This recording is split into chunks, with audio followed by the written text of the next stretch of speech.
So this is the GE Nautilus dishwasher, and it stopped working. This is the timer over here.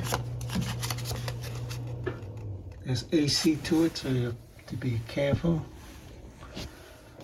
Looks like this part broke off, and looks like it should go on like that. So I'm trying to glue it back together with JD Well. The stem goes on here, and this latches when that part here, the door, when you latch it, it locks, I guess. So some kind of interlock. So see if we can put it together and put some JBL here, let it cure for a couple of days, and then come back and see if it works.